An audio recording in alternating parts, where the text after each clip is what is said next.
2026ರ KSL capital champions ಲೀಗ್ನ ಪಂದ್ಯಾವಳಿಗಳಿಗೆ ಪ್ರಥಮ ಬಹುಮಾನವನ್ನ ನೀಡಿರ್ತಕ್ಕಂಥ ನಮ್ಮ ಮಾನ್ವಿ ತಾಲೂಕಿನ ಮಾಜಿ ಶಾಸಕರಾಗಿರ್ತಕ್ಕಂಥ ಶ್ರೀ ರಾಜ ವೆಂಕಟಪ್ಪ ನಾಯಕ ದೊರೆ ಅವರಿಗೆ ಹೃತ್ಪೂರ್ವಕವಾದ ವಂದನೆಗಳನ್ನ ಸಲ್ಲಿಸ್ತಾ ಇದ್ದೀವಿ.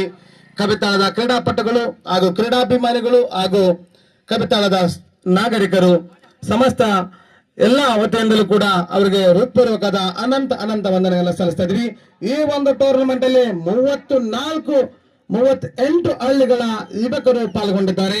ಈ ಒಂದು ಟೂರ್ನಮೆಂಟ್ ಅಲ್ಲಿ ಕವಿತಾಳದ ಒಂದು ಕೆಎಸ್ಎಲ್ ನ ಪಂದ್ಯಾವಳಿಗಳಲ್ಲಿ 9 ತಂಡಗಳು ಪಾಲ್ಗೊಂಡಿದ್ದವು. 15 ದಿನಗಳ ನಿರಂತರವಾದ ಪಂದ್ಯಾವಳಿಗಳಿಂದ ಕೂಡಿತ್ತು. ಇಂದು ಫೈನಲ್ ನ ಅತ್ಯಂತ ರೋಮಾಂಚನಕರವಾಗಿರ್ತಕ್ಕಂಥ ಪಂದ್ಯ ನಡೀತಾ ಇದೆ. ಈ ಒಂದು ಟೂರ್ನಮೆಂಟ್ಗೆ ಪ್ರತ್ಯಕ್ಷವಾಗಿ ಪರೋಕ್ಷವಾಗಿ ಪ್ರತಿಯೊಬ್ಬರು ಕೂಡ ಸಹಕರಿಸಿದ್ದಾರೆ. ಆ ಸಹಕರಿಸಿರ್ತಕ್ಕಂಥ ತನು ಮನು ಧನದಿಂದ ಸಹಕರಿಸಿರ್ತಕ್ಕಂಥ ಪ್ರತಿಯೊಬ್ಬರಿಗೂ ಕೂಡ ಹೃತ್ಪೂರ್ವಕವಾದ ವಂದನೆಗಳನ್ನ